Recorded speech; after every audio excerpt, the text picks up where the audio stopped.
말씀을 좀 더 가까이 살펴보면 시편 133편 1절은 형제가 연합하여 동거함이라는 그 말씀은 단순히 그 혈연적인 그런 관계를 나타내는 것이 아니고 형제란 그 동일한 운명을 공유하는 그 공동체를 의미합니다. 그 당시의 그 시대적 그리스여진 시대적 배경과 그 역사적 배경을 이렇게 저희들이 살펴볼 때 신앙 안에서 하나님의 목적을 향해 나아가는 동일한 민족과 혈족을 다 포함하는 것이 이제 그 총체적인 그런 그 형제의 그 의미라 생각합니다. 따라서 이 구절은 신앙 공동체가 서로 관용하고 평화와 조화를 추구할 것을 강조합니다. 하나님 보시기에 그 형제의 연합은 선하고 아름다운 삶의 모습이라는 점을 시편 기자는 여기서 밝히고 있는 것입니다. 히브리서 10장 24절은 수신자들에게 서로 돌아보라는 권면을 전합니다. 돌아본다는 말은 그냥 뭐 이렇게 돌아보고 이렇게 하라는 그런 얘기라기보다 관심을 넘어서 그 단순한 관심을 넘어서 실제적이고 적극적인 배려를 여기서는 의미합니다.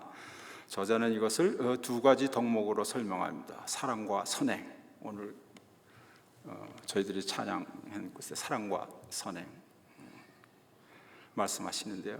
그 사랑은 우선 그 다른 신앙인들이 필요를 살피고 채우는 그 구체적인 그 마음의 자세로 사랑은 그 대상을 필요로 하기 때문에 그 공동체 속에서 실천하는 것으로 이렇게 뜻하여집니다. 선행은 사랑을 바탕으로 한 그 행위를 뜻하며 선행은 서로 돌보고 격려함으로써 공동체의 신뢰를 세우고 긴밀한 관계를 이루는 것으로 이해됩니다. 그러니까 결국은 사랑과 선행은 그 한동전의 그 양면을 얘기하는 것으로 보면 되겠습니다. 오늘 그 나누신 그 말씀 중에는 그 공통적인 그 주제가 있습니다. 서로 다른 규절, 다른 시대의 그 말이지만 그 함께라는 그 말이 거기에는 공통적으로 사용되는 그 말이라고 생각합니다. 그러므로 그 주신 말씀을 오늘 그 묵상하면서 교회 여러분들과 오늘 저는 그 함께 사는 세상이라는 그 제목으로 말씀을 나누고자 합니다. 어떻게 해서 사는 것이 함께 사는 세상인가? 어쨌든 우리는 사회적 동물이기 때문에 함께 살고 있지 않은가? 우리가 그리스도인으로서의 그 함께 사는 그 삶을 한번 비추어 보겠습니다. 우리는 모두 함께라는 그 단어 속에 살아갑니다. 가족과 사회, 국가 공동체 안에서 그리고 이제는 글로벌 시대라는 그런 어떤 그 커다란 테두리 안에서 사람들과 연결되어 있습니다. 사람들은 흔히 아까도 말씀드렸지만 사회적 동물이라고 말합니다. 우리가 이웃과 함께할 때 안정과 평안을 얻고 그 세큐리티를 얻는 것이죠. 함께하기 때문에 웃고 울고 공감하며 살아가게 되는 것입니다.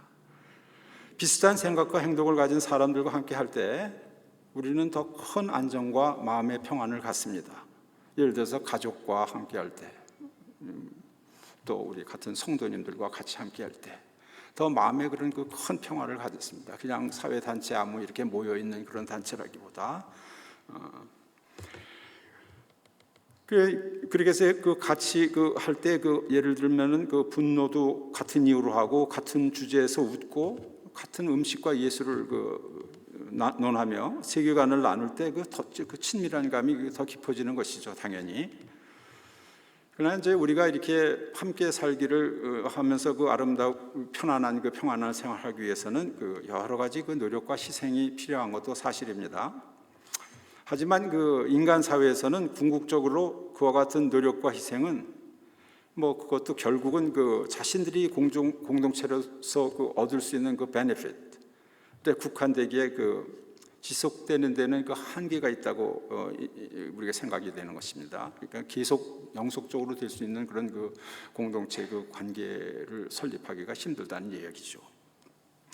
자신이 공동체로 얻게 될 그런 그 이점을 생각하고, 그러니까 자기가 할 수 있는 그 권리, 의무는 하지 않고 권리를 더 많이 찾는 것이 또 습성이 말이죠. 사람들의 노력으로 세워진 그 함께하는 세상에는 그 희생이란 대목이 결여된 경우가 다반사입니다. 결국은 이런 공동체를 계속해 주는 것은 희생자가 계속 필요한 거예요. 그런 희생자가 없고 자기들의 그 이익과 권리만 추구한다면 공동체가 결국에는 오래가지 못하고 욕심 많은 사람에 의해서 파괴되는 것이죠. 그렇게 우리가 말하는 함께 사는 세상은 언제나 온전하지는 않습니다. 겉으로는 연합한 듯 보이지만 안을 들여다보면 경쟁과 갈등, 질시와 다툼이 넘쳐납니다. 민족과 나라 사이에는 여전히 전쟁이 벌어지고 개인들은 자기만의 세계에 갇혀 살아갑니다. 마치 바벨탑을 세웠던 그 사람들이 결국 흩어지고 말았던 것처럼 하나님 없는 연합은 오래가지 못합니다. 하나가 되자, 함께 하자고 모여 탑을 세웠지만 결국 흩어지는 그런 결과를 자아낸 것입니다. 인간이 만든 함께 사는 세상은 언제나 한계를 드러내고 마는 것입니다. 이와 같이 나라도 그렇고 제국들도 그리 멸망한 것이 그 역사를 통해서 우리는 익히 알고 있습니다. 로마 제국, 기타 다른 페르시안 제국 등등. 그리고 또 요즘 이렇게 보면 250년이라는 그 역사를 지녔던 허슨베이 캐나다. 여기서는 아주 단단한 사업의 기초를 이루고 이렇게 캐나다를 이끌어오고 그 안에서 성장하고 자랐던 허슨베이가 문을 닫습니다. 그런 거를 보면은 참 무상함을 느낍니다. 사람들의 어떤 연결된 연결고리라는 것이 굉장히 허약하고 느슨하다는 것을 느낍니다. 공동체의 운명은 결국 그 공동체를 구성하고 있는 그 사람들의 마음 자세에 대한 하나님께서 내리시는 결정인 것입니다. 그 마음 자세로 그것이 결정이 되는 게 아니라 그 마음 자세를 어떻게 가지고 있는 것에 대한 그 하나님의 판단으로 결정이 되는 것이라 이렇게 생각됩니다. 하나님께서 세우시고 역사하심에 따라 변해가는 사회와 문화를 외면하고 대응 못하면 도태되고 급기야는 역사 속으로 사라져버린다는 사실을 우리는 이러한 내용들로 이렇게 알게 되는 것입니다. 근데 이제 이 반공동체에 대한 그런 삶은 종종 조그마한 개인적인 그런 차원에서 시작합니다. 질투라든지 교만이라든지 불성실이라든지 반역 그리고 이기심 이런 작은 한 개인에 의해서 큰 단체와 큰 무브먼트의 흐름이 스탑될 수 있고 그것이 이게 저해가 될 수 있다는 그런 이야기입니다. 그렇기 때문에 우리가 작은 하나라도 신경을 써서 관리를 하고 신경을 써서 우리가 그걸 컨트롤해 나가는 그런 자세를 가져야 하겠다. 그건 어떤 인위적으로 하는 것보다 기도도 계속하고 우리 신앙생활을 열심히 함으로써 그러한 요소가 생겨나지 않게 잘하지 못하게 그렇게 하는 그런 노력이 있겠죠. 트레이닝이 있고 사도행전에서 예로 아나니오와 사피로의 이야기가 이기심으로 인한 반공동체적인 삶을 단적으로 보여주는 예가 되겠습니다. 자신들의 사욕을 위해 헌금을 속이며 공동체를 기만하고 진실을 숨긴 채 인정받기를 원했습니다. 그들의 불성실함은 초기 교회의 신뢰와 연합을 약화시키는데 어마어마한 무브먼트였죠. 그거를 약화시키는데 약화시키는 행위였던 것입니다. 아마 그게 대표적인 일이고 많은 사람들이 그러지 않았나 그렇게 생각합니다. 그 사람들이 대표적으로 그렇게 여기에 성경에 이렇게 나온 거로 생각이 되고 여기서 이제 우리가 저희들이 생각해보면 시대가 어떻게 변하는지를 잠시 생각해 보겠습니다. 저희는 이민 온 지가 오래됐고 저희 가족은 7남매로 이제 홀로 되신 어머님이 이렇게 주관하셔서 이렇게 돌보시고 이렇게 계실 때였어서 형제들 간에 이따금 불화도 있고 다툼도 있고 이러한 여러 가지 그런 부조화를 이루는 그런 행위들이 많았습니다. 그때마다 어머니께서 저희들에게 해주신 이야기가 지금 생각이 납니다. 그건 뭐냐? 그 말씀은 한 유객이 어떤 마을을 지나갈 때 이제 내가 날이 저물어서 어디 거할 곳을 찾고 있는데 아무리 찾아봐도 동네 분들이 그렇게 별로 받아주지를 않으시고 그때 어떤 한 분이 저쪽 마을 건너편에 가면은 구대를 함께 살아온 대가가 있노라. 근데 그 대가에 가면은 혹시 이렇게 맞아서 거할 수 있을 기회가 많을 거니까 그걸로 한번 가보시오. 그런 소개를 받고 그는 이제 그쪽 그 산깃을 따라서 그쪽으로 갔습니다. 근데 이제 거기 산깃에 가서 그 집을 문을 두드리고 결국은 그 집에서 그 하루를 거할 수 있는 은혜를 받고 거기서 잘 지내고 저녁 대접도 융숭이 받고, 그리고 그 다음 날 아침에 이제 감사한 마음으로 떠날 때 주인님께 이제 인사도 드리고 떠날 그 작별 인사를 하려 주인을 만났습니다. 그리고는 인사를 하고 한 가지 여쭈었습니다. 우리 어르신께서는 어떻게 해서 이 구대가 계속 살 수 있는 이런 가정 환경을 유지하면서 이렇게 지탱해 오셨습니까? 그러니까 그 주인 아저씨 그 어르신이 하는 빙그레 미소를 웃으며 그분을 손을 잡고 뒷전으로 갔습니다. 뒷전에 가봤더니 장독대라고 얼마어마하게 큰 그 독들이 그 수도 없는데 왜냐하면 그 큰 가족들이 먹어야 할 그런 그 식량이라든지 장이라든지 모든 것이 어마어마하니까. 근데 한 그 숯뚜껑을 이렇게 장독 뚜껑을 땅에 묻힌 거를 이렇게 도움을 받아서 같이 움직여서 열자고 해서 열었더니 그 안엔 뭐 요만한 종이 쪼가리들이 그냥 꽉 찼어요, 거지.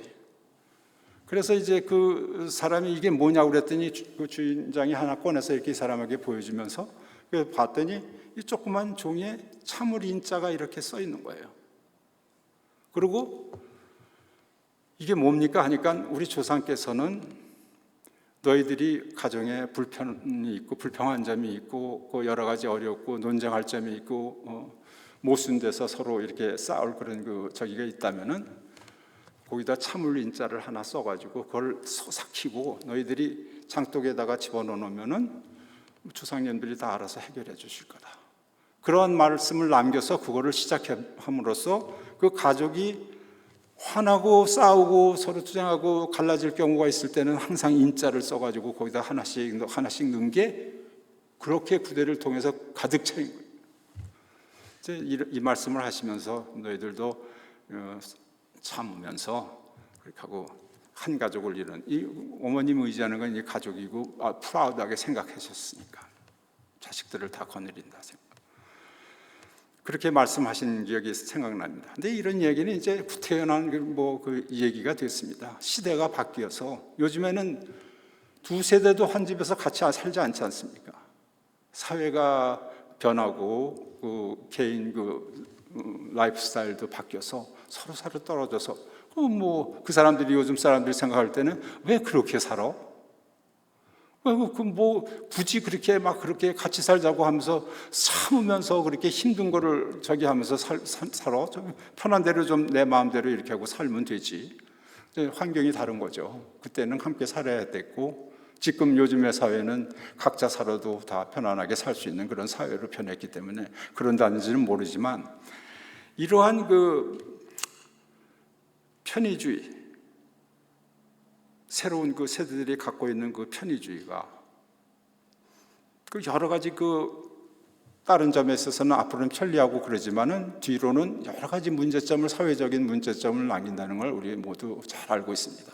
그래도 가족 분쟁이 일어나고 상속에 대한 문제도 막 난리가 나고 여러 가지 그런 사회적인 무리가 생기고 또 편리하고 자기 지금 필요한 것만을 위해서 막 그냥 제조도 하고 뭐도 하다 보니까 자연이 파괴가 되고 거기에 대한 엄청난 그런 우리가 앞으로 감당해야 할 그런 재난이 있다는 거를 잊고선 그냥 눈앞에 그것을 보고 사는 그런 편의주의의 산물들이라 그런 행동들이라는 게. 그래 이제 세대가 변하고 여러 가지로 이렇게 했지만서도 하나님이 이 땅에 오신 이유는, 예수님을 보내시는 이유는 그래도 함께 하시려고, 내가 멀리 저 하늘에 어디에 계신 것이 아니고 함께 하시려고 예수님을 보내셔서 인카네이션, 그러니까 사람의 과 함께 하면서 일을 다스리는 거. 그러니까 여기서 우리는 이러한 그것을 재난이라고 생각하고 이러한 것을 어려운 현실이라고 생각하고 피하거나 이게 도피해서는 안 되고 우리는 정면으로 이걸 받아들여서 예수님이 하신 대로 세상에 우리가 험한 세상에 발걸음을 들여야 된다는 것을 우리는 잊지 않아서 너무 예배 보고 이거 저 교회에 오는 곳으로서 자기의 그 어떤 죄의식이라든지 이런 것에서 해방이 되고자 하고 그런 그 개인적인 그런 차원에서라기보다 우리가 움직이고 사랑은 실행하는 거, 공동체에서 실천하는 거라고 말씀하신 것처럼 실천하는 그런 삶을 우리가 살아야 되지 않겠는가. 이제 그러다 보면 우리는 생각해 볼 것은 나와 다른 생각을 가진 사람과 같은 생각을 가진 사람들과 살고 행동하는 것은 뭐 그렇게 어려운 일은 아니라고 생각해요. 예? 뭐 서로 뜻하는 바가 같고 이러니까 뭐 다른 점도 적고 문제될 요소도 적었고. 하지만 내가 다른 생각을 가진 사람, 나의 가치와 의견을 반대하는 사람과도 과연 내가 함께 할 수 있는가? 라는 그런 질문을 해봐야 됩니다. 왜냐하면 우리는 진심으로 사랑하시는 하나님께서 창조하신 함께 사는 세상에 살기를 원하기 때문입니다. 인간 사회가 주기를 노력하는 소셜 세큐리티가 아닌 하나님께서 베푸시는 평화와 기쁨을 원하기 때문입니다. 우리는 그것이 사실은 진정한 세큐리티라고 생각을 하는 것이죠. 예를 한번 들면은 사람들이 굉장히 배타적이고 뭐 이런 예가 있습니다. 특히 우리 크리스천이 그런 예를 많이 보여주는 것을 저는 지적하고 싶습니다. 세상 속에 우리들이 고정관념, 신앙관념을 깨는 뜻밖의 사랑 관계를 마주칠 때도 있어요. 어떤 경우냐면 여러분 라리 플린트라고는 모르실 거예요. 그 사람이 허슬러라는 매거진을 음란 매거진을 발간하는 사람이었어요. 근데 그 사람이 우리의 보수 기독교 운동을 주도한 제리 팔렐이라는 그런 목사님 하고의 친분 관계가 있어가지고 서로 교분이 있는 사이예요. 이제 팔렐 목사가 돌아가셨을 때 기독교의 교파의 모든 사람들이 각계각층의 사람들이 혹독한 비판을 했습니다. 어떻게 그런 사람하고 친분을 쌓으면서 같이 할 수 있느냐.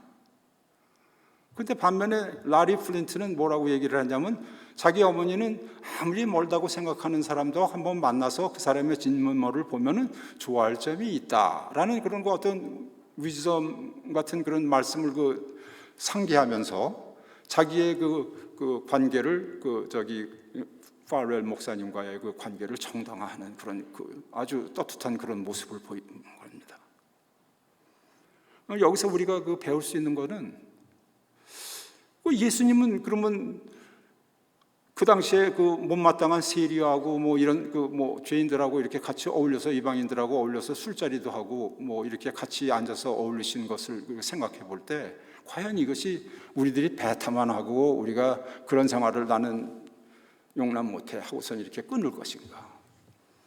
요즘에 우리 기독교 우리 장로교에서 동성연애자에 대한 스피리추얼 리더를 채용하느냐 안 하느냐 이런 문제 가지고 여러 가지 문제점들을 많이 삼는 교인들이 많습니다. 그러나 그것을 우리가 피해서 도망가고 내가 그것을 싫어서 좋아서 그거 하려고 우리가 그걸 꼭 찬성하고 뭐 이런 자세가 아니고 예수님의 하신 행동을 우리가 따라야 할 거 아닙니까?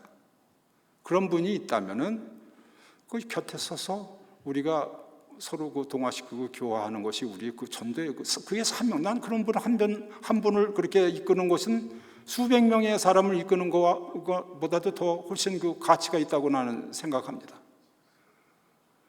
그걸 피하고 그것이 마치 나에게 어떤 오천물 남기는 것처럼 이렇게 생각을 해서는 우리가 선교라든지 우리가 이 바깥 세상이 어지러운 세상에 어떻게 나가서 활동을 합니까? 자꾸 교회 안으로 몰아들고 교회 안으로 딴 데로 가서 이렇게 하고 그렇지 않아도 지금 제가 말씀드리는 중에 토론토에는 지금 600만 명이 반수가 이민자예요. 제가 올 때만 해도 이민자는 less than 2%, 3%. 근데 지금은 50%가 이민자들이 다 돼 있고 그 사람들은 각계각층의 그 민족의 그 다른 종교의 뭐 여러 가지를 가지고 이거 들어온 사람들이에요. 그래서 제가 이게 통계를 보면 어떻게 됐냐면 여기다가 제가 적어 놨었는데 하여튼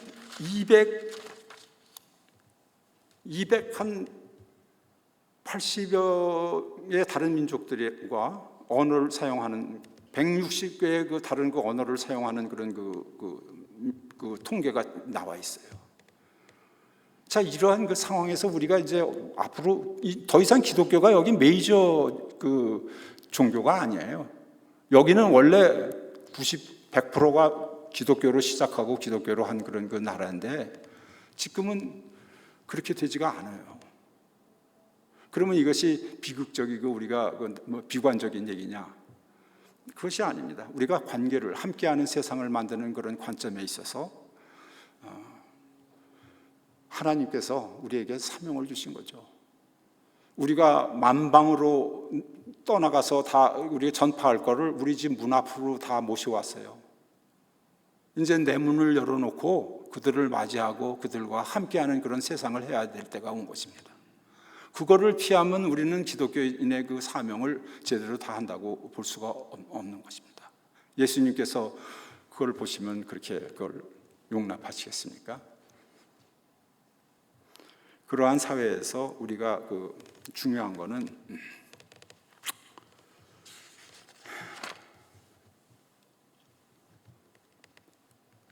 뭐 사실 믿는 그 우리들 예수께서 그러하셨듯이 믿지 않는 이들도 함께하며 그들의 배경과 내막을 살펴 돌보며 주의 길로 인도하며 앞장서야 할 것입니다. 오로지 그것이 멸망의 재앙과 그 죽음의 상처를 치유하며 구원의 길로 들어서는 길이기 때문인 것입니다.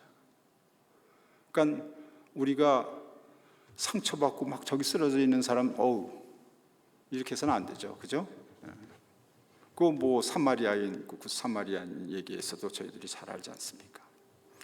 제가 오늘 그 책에 대한 말씀을 하다가 이렇게 저기를 했는데 최근에 뭐냐면 요즘 깨어난 세대에서는 그 예수님의 이름을 전혀 거론하지 않으면서도 사람들은 그 사이에 그 소중한 관계를 서로 돌봄이 필요하다라는 호소를 하는 그런 사람들이 많습니다.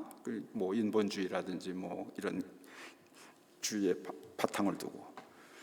그래서 제가 최근에 읽은 책 한 권이 바로 그러한 얘기를 담고 있습니다. A.J. 페클이라는 그 삶의 그 사람의 이야기입니다. 그는 어떤 등장인물이라면 소설에 나오는 등장인물인가 하면 가브리엘 지빈이라는 작가가 1914년에 쓴 그 작품이고, 이 작가는 인간 관계를 따뜻하게 묘사하는 것으로 잘 알려진 소설가입니다. 다른 작품으로는 제가 알기로는 Tomorrow, Tomorrow and Tomorrow라는 그런 책이 또 있고 또 그때 딴 책들도 있는데 전 이 책 한 권을 전 사실 그 책더미에 묻혀서 살면서 이 사람 사는 책을 요즘 사람들이 사는 책을 별로 경험을 못해요. 요즘에요. 맨날 무슨 신학적인 얘기고 디올로지컬한 거에 뭐 에클레지올로지 무슨 뭐 이런 그 여러 가지 이런 그 종교 신학적인 그런 책을 봐야 되니까 그걸 하다 보면 시간이 없는 거예요. 그러다 어느 날 하루 갑자기 이거보다는 내가 그냥 실제로 사람 사는 냄새를 맡을 수 있는 책을 한번 봐야 되겠다. 그래서 아마존을 뒤적이다 이 책을 이제 라이프 스토리라는 얘기에 이렇게 눈이 당겨서 이 책을 취재했는데, 이 책은 그 현대인들이 고립되고 단절된 삶을 보여주면서도 관계의 회복이 얼마나 큰 변화를 가져오는지를 단편의 그 극적 이야기로 보여줍니다. 이 주인공 A.J. 피클리는 그 매사추세츠의 그 한 작은 그 호수로 알고 있습니다. 거기에 그 작은 섬에서 자그마한 그 책방을 운영하는 그런 사람으로서 원래 문학을 공부하고 PhD를 공부하던 과정에 결혼해가지고 그 섬으로 안주하면서 그냥 책을 좋아하기 때문에 책방을 연 그런 사람으로 이렇게 소개가 됩니다. 그런데 이제 그는 그 아내를 갖다 비극적인 그 아내가 참 아름답고 그 동네의 그 유능한 그 여교사였었는데 운전하고 돌아오는 길에 어떻게 잘못해가지고선 그 절벽으로 떨어져서 아내를 잃습니다. 그 다음에 이제 상심이 돼서 삶의 의미를 잃고 감정적으로나 그 관계적으로도 그런 고착 상태에 빠져가지고 세상과 담을 쌓고 살아갑니다.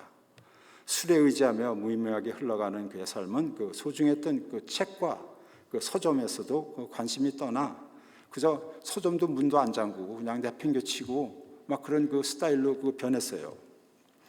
그런데 그 어느 추운 겨울 그런 그 추운 겨울 하루에 어느 날 밤에 갑자기 아기 소리가 나는 것 같아가지고 책방을 내려가 봤더니 그 한 아기가 거기에 이렇게 들것에 이렇게 담겨 있고 거기에 쪽지가 하나 놓여 있는데 이 아이를 책을 좋아하는 사람으로 길러주셨으면 감사합니다 하는 그런 그 내용의 쪽지가 이렇게 하나 있었어요. 그래서 이 사람은 결혼을 했지만은 아이도 없고 애를 키워본 적도 없고 이걸 그 혼자서 어떻게 해야 될까 아주 고민을 심히 하던 중에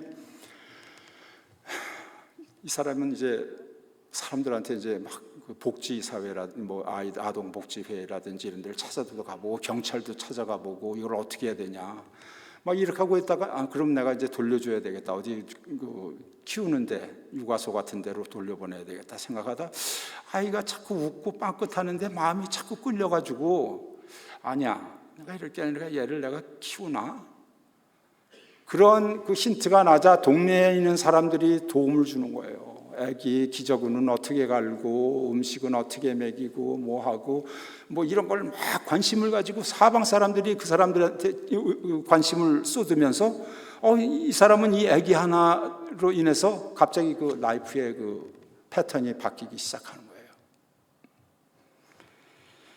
그렇게 해가지고 결국은 이 사람은 이제 나중에 그 자기의 그 어떤 그 잃었던 연결고리들을 다시 회복하고 그렇게 하고 결혼도 합니다. 아이의 그 앞날도 위하고 여러 가지 그런 그 애들 커가고 하니까 그러한 얘기인데 이 책에 그 전하는 메시지는 뭐냐? 참 분명합니다. 남에 대한 관심과 돌봄이 사람들 사이에 바른 관계를 세우고 남에 대한 관심과 돌봄이 사람들 사이에 바른 관계를 세우며 그것이 삶을 새롭게 하고 희망을 준다. 그런 관계를 가짐으로써 삶이 새로워지고 희망이 생긴다라는 그런 내용인 것입니다. 사실 이것은 성경에서 이미 가르쳐온 진리와도 깊이 맞닿아 있습니다. 우리 서양 사람들이 생각하고 그래도 이렇게 여러 가지를 인본주의 이렇게 생각하는 사람의 기초 깊이 들어가 보면은 성경 우리 그 기독교의 그 영향이 많이 들어가 있어요. 그러니까 돌보고 사랑하고 케어하는 게 무슨 인본주의에서만 나온 게 아니라 그렇게는 얘기하지만은 사실 기본적으로는 그게 우리 그 기독교 옛날부터의 그 서양 문화라는 건 기독교의 베이스에서 생긴 그 문화 아닙니까? 이런 것 같이 세상도 그 관계의 소중함을 말합니다. 그러나 우리는 성경이 말하는 그 함께 사는 그 삶의 뿌리를 살펴봅시다. 그럼 우리 하나님은 왜 함께 사시는 그런 분을 상징하시는 분인가? 라는 걸 한번 성경에서 찾아보면은 창세기 2장 18절에 하나님이 이불을 창조하실 때 사람이 혼자 사는 것은 별로 그렇게 썩 좋지 않다 하시면서 함께 사는 것을 말씀하신 하나님. 그리고 또 하나님 스스로가 함께 사시는 분이에요. 함께 사시는 분이란 뭐냐면 혼자인데 어떻게 함께 사세요? 삼위일체 아니에요. 삼위일체. 삼위가 일체돼서 함께 돼서 함께 하시는 분 자체가 함께 하시는 분이라. 그 바벨탑 사건도 봐도 그래요. 왜 인간들이 함께 모여 살려고 그러는데 그러면 하나님은 함께 사시는 것을 원하시는 분이 이렇게 흐트러 놓으셨어. 그거는 그 하나의 큰 교훈이 되는 겁니다. 하나님이 함께 살기를 원하는데 같이 인간들과 하나님을 배제하고 인간들이 세운 그런 그거에 대한 저거를 실태를 말씀해 주시는 거예요. 이렇게는 안 된다. 이룰 수가 없다. 나의 그 섭리와 내가 존재함으로써 모든 것이 이루어진다라는 것을 말씀하시면서 그걸 함께 하고 싶어 하시는 하나님의 마음을 나타내신 거예요. 바벨탑은 그 하나님의 마음을 나타내신 것이다. 그리고 유대인이나 그 출애굽에 하는 이런 분들과 계속 아브라함과 하나님이 함께 하셨잖아요. 그러나 유대 사람들이 예를 들어서 왕권을 고집하면서 점점 알게 모르게 하나님과 멀어지면서 외세의 침략도 받고 혼동스러운 생활을 당하기도 하고 이런 거를 막 하고 점점 떨어져 나가서 하나님이 더 이상 성전에 존재하지 않으실 때 예수님 보내셨잖아요. 왜 독생자를 보내셨을까? 하나님이 이처럼 세상을 사랑하사 함께 하시기 위해서 예수님을 보내신 거예요. 그런 걸 다 따져보면은 결국은 성경 전체는 하나님이 우리와 함께 하시기를 원하는 이야기고, 예수 안에서 완성된 복음은 경계 없는 사랑과 포용으로 참되 함께 사는 세상을 열어주셨습니다. 예수님께서는 참되게 함께 사는 세상을 열어주신 거예요. 그러므로 오늘 우리는 세상의 방식이 아닌 예수님의 방식으로 살아야 합니다.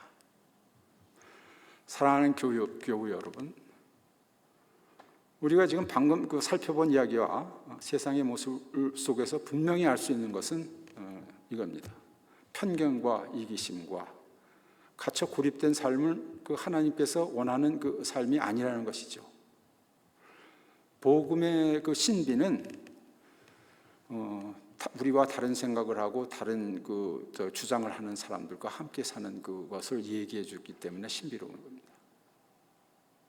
함께하는 사람들과 같이 뜻을 같이 하는 사람과 함께 사는 것은 그렇게 큰 의미를 갖는다고 볼 수가 없지요. 물론 그것도 중요하지만은 큰 의미를 갖는다고 볼 수가 없습니다. 범세계적인 차원에서 나의 말을 복음을 땅 끝까지 전파하라는 차원에서는 그렇게 중요한 얘기가 아닙니다. 오히려 무브먼트를 방해하는 쪽으로 갈 수가 있죠. 오늘의 사회를 돌아보면 사람은 점점 자기만의 공간에 갇히고 불편한 타인과의 담을 쌓으며 살아갑니다. 자기와 함께하는 이웃들의 겉모습을 비판하며 자기 도취에 젖어 관계를 불필요하다 생각하며 관계의 문을 잠그는 경우가 많습니다. 귀찮거든요. 그럼 나 시간도 없는데. 여러 가지 이런 상황으로 이렇게 자기를 몰아가면서 관심조차도 갖지 않습니다. 이 사실은 인간의 관계를 생각만큼 끈끈하지도 않고 견고하지 않다는 것을 보여주는 사실입니다. 우리들이 사람들 간에 사회적 동물이고 서로 이게 돕고 끈끈하지 않습니다. 그 뒤에는 여러 가지 하나님이 안 계시면은 여러 가지 이유가 있고 나중에 깨지는 이유가 더 커집니다.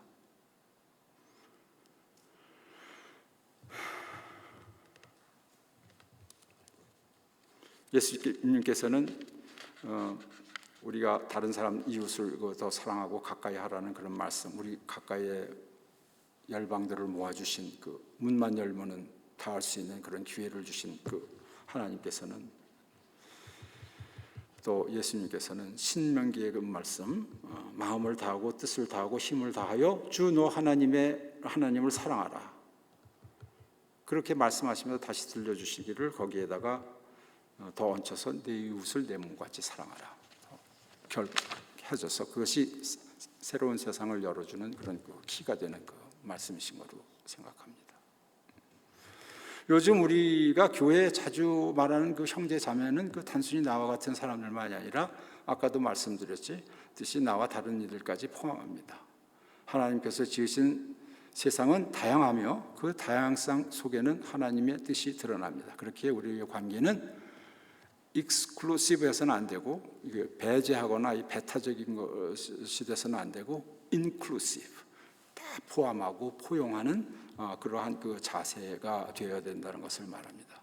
여러분은 이 관계에 대해서 찰스 디킨슨가 오늘은 책을 말씀드리는 날이기에 한 말씀 드리지만 크리스마스 스토리에 대해서 너무도 잘 알죠. 매번 크리스마스 때마다 보여주는 감동적인 그런 이야기.